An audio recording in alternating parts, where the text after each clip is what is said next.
excited. I was overwhelmed. And I remember at one point they just put the camera on me and I was just like, this isn't acting. This is Amy going like, whoa, this is so much, it's incredible. And it was also cool because, I know all of you guys, like you were my buddies and we palled around and I'd done lots of scenes with you, but previously I'd always been like in a chair doing a queen thing.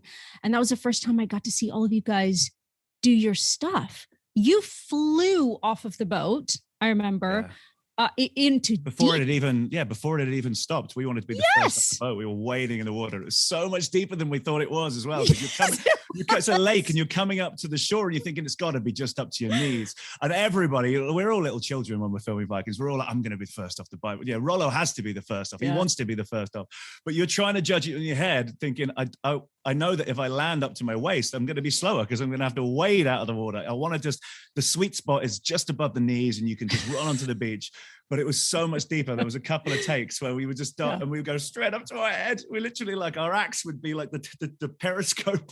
I mean, like, oh God, we're going to need another one because Rollo hasn't even got out of the water, but the battle's finished. Totally. Yeah. And it was Gaia. I think she'd like twisted her ankle. Do you remember? Because you guys were full on. Like, I know you have to be safe and you learn the things, but it was like watching a raging battle. It was totally awesome. I have these amazing ankle supports that I got from Australian rules football. Actually, they're like you put them on and you strap them across each other, and then you lace them up, and they saved my life because the costumes we have, they try and be authentic. Like the boots that the Vikings wear on set, they've got no grips, they've got nothing because they didn't have grips back then. So they try and make it. I mean, they're obviously rubber soled and they're made with modern materials, but they haven't got what you'd imagine to be.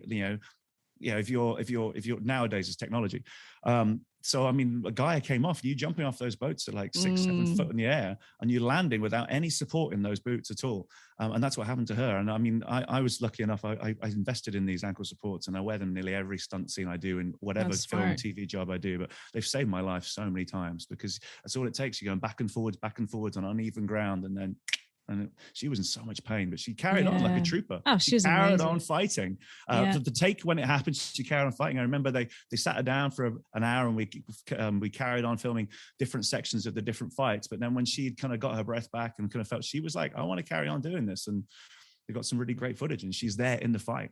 Yeah. I felt so lucky to be written in. I don't, who knows what goes on in the minds of writers, but it was the beginning of season 3 and I came back and I didn't really know what was in store for my character. And then Michael told me, you're going to be, with the Vikings, you're going to do this and this. And I was like, I'm going to be on the ships. What? I have a video of my very first day on the ships with you guys. I think you were on a different end though, because I have video of waving to you. Yeah. I was waving. You were on Ragnar's ship with all the heads as well. Yes. So it was Travis and Gustav and Alex. I was on there, but you were across. So I was waving to you. I have some video of going like, yes, you were at the front, like, and you had amazingly long hair that season too, like better hair than me. Because I'm worth it. Yeah. So it was super cool. And it was really authentic. I mean, what am I saying? I don't know. I've never been on a real Viking ship. It looked real to me.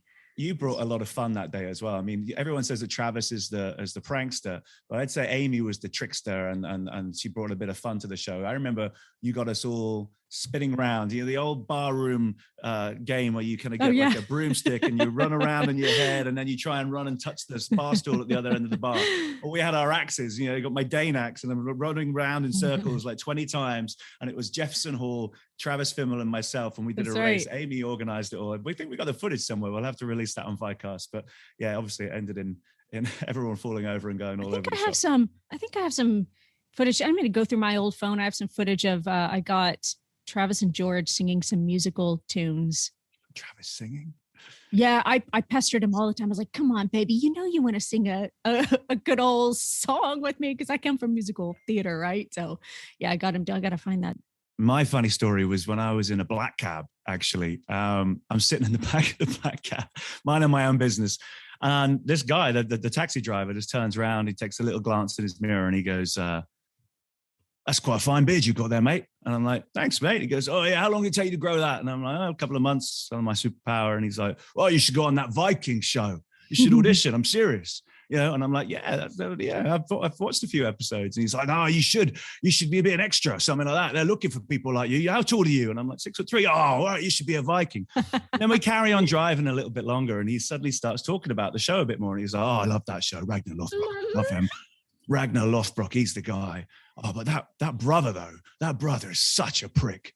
Oh, I can't stand the brother. You know what I'm talking about. What's his name? And I'm like, Rollo. Yeah, I bet he's an absolute dick in real life. And then suddenly he's driving, and then he takes one another glance in the mirror, and he goes, fuck me, you are the brother. And he nearly crashes the taxi into the central reservation. And I'm like, whoa.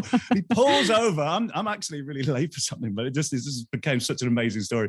And he pulls over, and he's just like turns around. He literally like leans over, and he's just asking me all these questions. Oh my God, it's my favorite show. Can I have a selfie? Oh, you're actually really nice in real life. And I'm like, well, I'll take that as a backhanded compliment. Yeah. Isn't that nice when they're like, oh, you're not an asshole? I'm like, nope, just an actor who plays one. That's cool. I get a lot of I get recognized. I get weird sort of looks like this. And I had someone in the grocery store came up, and she was and I thought she was just being rude. She's giving me these nasty old looks. And then she came up to me and she just went, I know who you are. Yeah, I know it. And she, said something about how I was like a, sex obsessed killer. It's like, yeah, cool. Yes. Here I am with my 3 kids grocery shopping. Not today. I'm not that. I remember one of the nicest moments. One of the nicest moments we had was at Comic-Con for me anyway, because he's a hero of mine. But we were in a loading lift. I think it was Gustav, me, Catherine, and Travis. On the way to San Diego Comic-Con, in one of those loading bay lifts, you're going up backstage, and we were in a lift with Daniel Radcliffe and some of the people that he was in a film with, and in the corner was Guillermo del Toro, and everybody was talking about Daniel Radcliffe and asking about Harry Potter and things, and I just saw Guillermo del Toro in the corner, and I was like, God, I don't know what to say to him. It's like he's like one of the hero of mine. He's in the same lift as me. Yeah, and you could see he was looking at me, and he was like, "Don't say anything." Yeah, because I just, I'm like, what was I going to say? It's like he looked right at me and smiled. And then Daniel Radcliffe, we got off the lift, we went higher. I remember Daniel Radcliffe said like, oh, those guys were great. What show were they in? And I heard Guillermo del Toro say, those, my boy, were the Vikings. And Rollo was my favorite. He said it because I didn't say anything to him. He knew I knew who he was. And it was such a sweet thing to say, whether he meant it or not. It was just for me, the lift carried on. I just heard Guillermo del Toro say that. And I'm like, he knows who I am. Yeah. And that was like, yeah. Oh, it's funny who we get starstruck by, right? Yeah. No, it's interesting.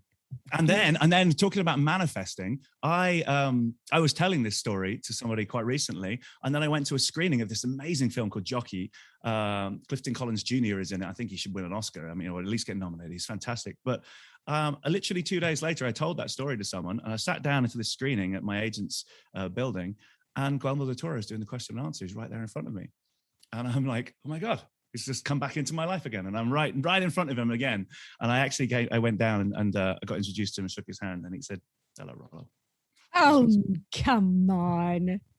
Well, that's it. And then I went, hi, and ran away. I didn't say anything to him. And I still keeps me up at night going, I didn't talk to him. I didn't say how much I thought he was an amazing director and how much I want to work with him. But oh, that's awesome. I love this. So, oh God. Okay. So I have a list, Clive, even though I'm your buddy, I do have a list of about 30 more questions that I want to ask you that I've never heard the answer to. I want to talk about the first time we met each other, because I have 2 funny stories about that. Really funny. I remember like the moment that I saw you two different times. They're very funny.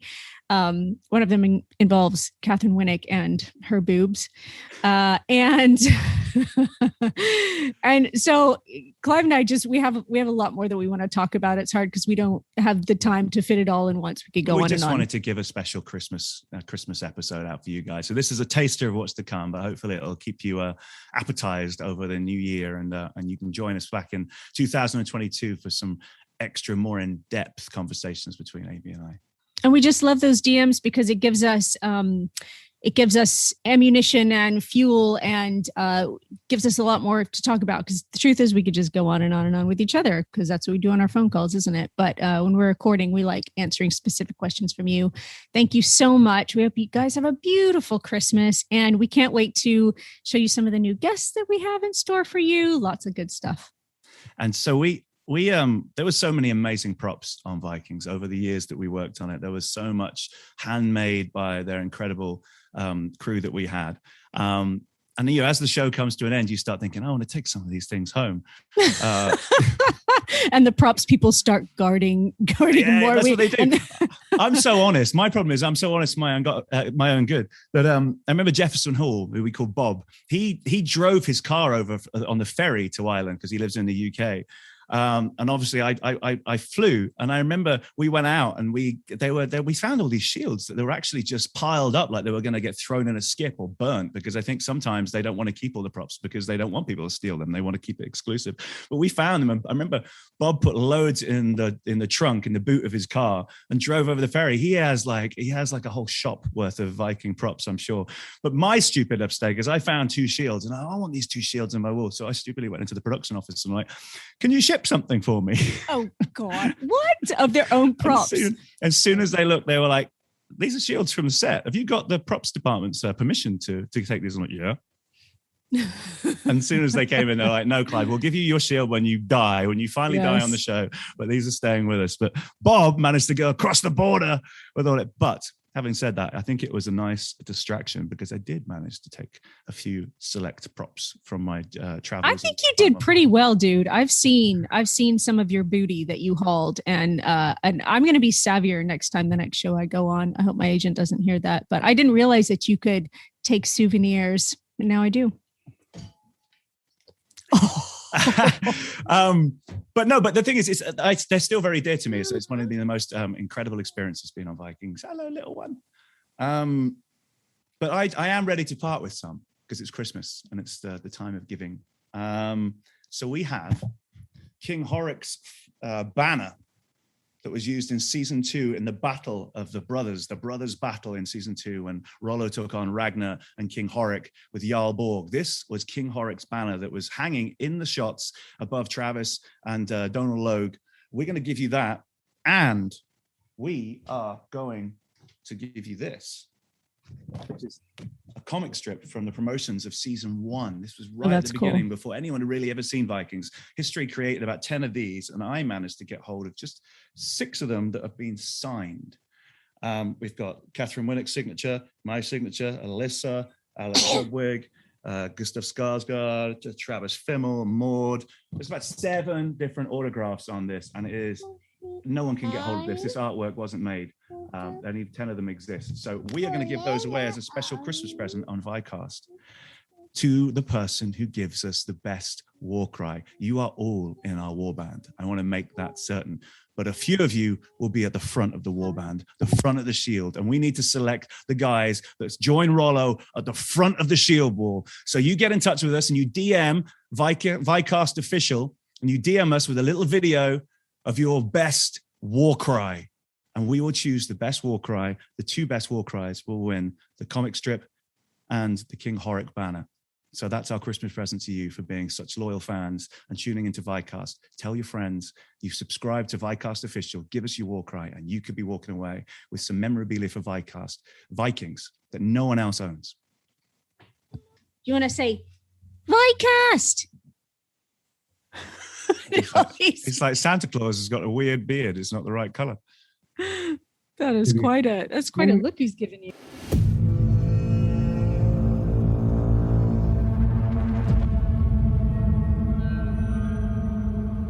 This is Vikcast. It's a Viking thing. With Clive Standen and Amy Bailey. Follow the Vikings on Vikcast Official.